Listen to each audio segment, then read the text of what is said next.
Salut, sunt Mădălin de la CDPP și astăzi o să vorbim despre Treasure of Timișoara Board Game. După cum știți, Treasure of Timișoara este un proiect de tradiție al asociației, iar anul acesta, pe lângă Treasure Hunt-uri și evenimente de tip History Box, am dezvoltat și un board game. Am pregătit aici un mic setup. Este un board game care ajută la explorarea patrimoniului cultural al Timișoarei prin diferite metode. Este un board game destul de complex, are multe elemente, dar totul se rezumă la explorarea patrimoniului cultural. Să vă prezint un pic setup-ul. Începem cu trackerul de runde. Aici echipele poate să seteze, jucătorii poate să seteze câte runde o să aibă jocul. Joc scurt, mediu sau lung, în funcție de cât vor ei să joace. 3 runde fiecare, 5 runde sau 7 runde. Aici sunt jetoanele cu care se acoperă fiecare rundă ca să ținem minte la ce rundă am ajuns. Avem harta centrală. În funcție de provocările pe care le avem pe acele cărți, trebuie să situăm aceste tokenuri de locație, în ce zona hărții credem noi că se află fiecare locație prezentată. Avem zona de ceas. Aici avem, după cum puteți vedea, mai multe perioade, mai mulți ani, iar în momentul în care avem o carte de timp, aceasta ne provoacă să situăm jetonul de timp între ce an credem noi că s-a întâmplat respectivul eveniment sau acțiune. Da? Și aici avem zona de cărți. Fiecare culoare de carte și fiecare teanc în parte ne prezintă un anumit tip de provocare, să le întoarcem astfel încât să le vedeți și voi. De exemplu, partea cu teancul cu cărțile albastre ne prezintă întrebări despre poziționarea în timp. De exemplu, cartea pe care tocmai am pus-o aici ne întreabă între ce ani de pe ceas, de aici, se încadrează anul finalizării construcției Palatului Karlskunst.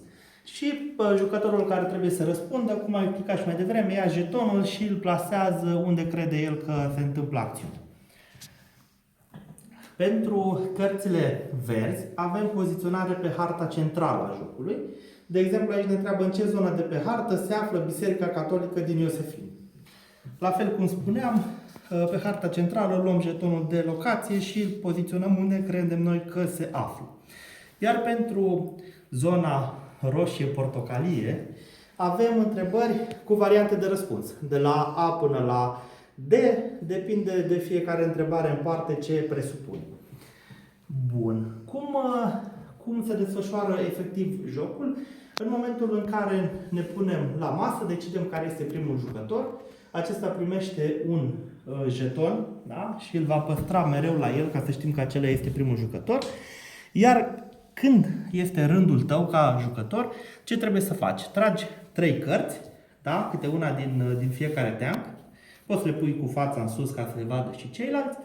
Și trebuie să alegi ordinea în care vrei tu să răspunzi la întrebări. Este foarte importantă ordinea pentru că tura ta se termină atunci când ai răspuns la toate cele 3 întrebări corect sau în momentul în care ai găsit răspunsul la o întrebare. Cu cât răspunzi la mai multe corect, cu atât ai avantajul, să vedem imediat.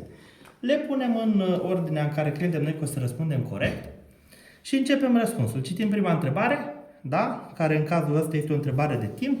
Poziționăm jetonul unde credem noi că se întâmplă, iar ceilalți jucători își dau cu presupusul, să zicem, sau ei știu poate răspunsul, dar ei consideră că noi am răspuns corect sau greșit. Și cu aceste butoane de like sau dislike, ei ne validează sau nu răspunsul. Avem un jeton de dislike, avem și un jeton de like. Noi am poziționat, să zicem, răspunsul nostru aici. Celălalt jucător ne dă un like, credem că am avut dreptate. Cum știm dacă am avut dreptate sau nu? Avem un cod QR pe cutie și în regulament găsim acest cod QR.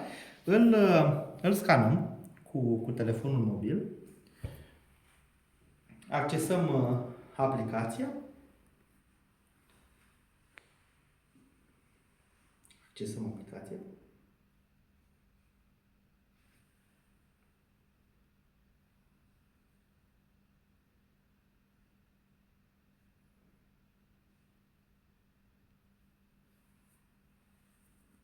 Accesăm aplicația și în aplicație aici avem un loc unde să introducem codul și un buton verifică lângă. Pe fiecare carte există câte un cod, da? Și codul trebuie introdus aici.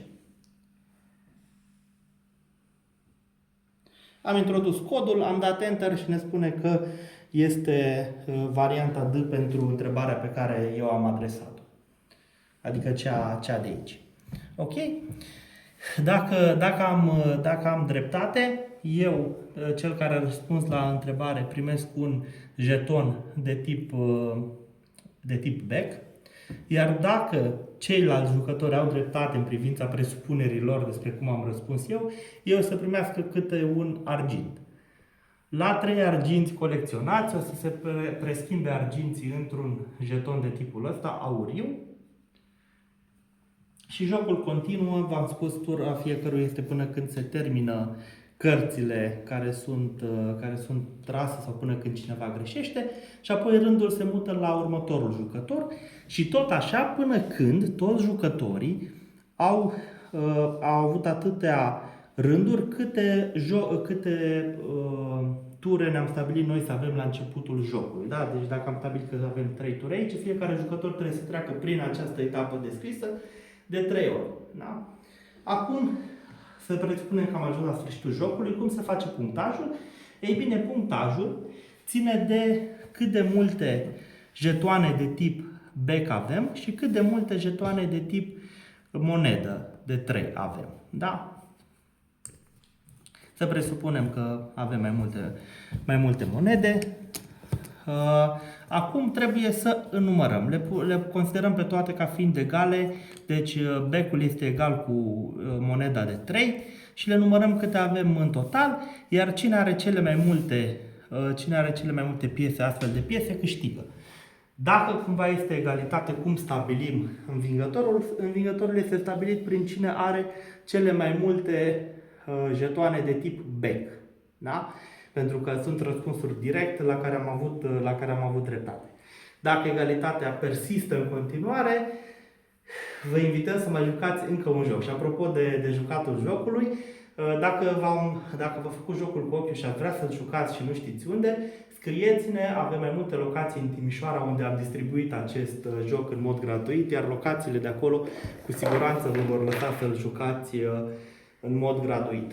Mai este de menționat faptul că jocul a fost dezvoltat în cadrul proiectului Treasure of Timișoara, cu finanțare de la municipiul Timișoara prin centrul de proiecte și le mulțumim pentru acest lucru. Iar dacă ceva a fost ambigu, poate din explicația noastră, există și un regulament unde sunt toate regulile incluse. Zi faină!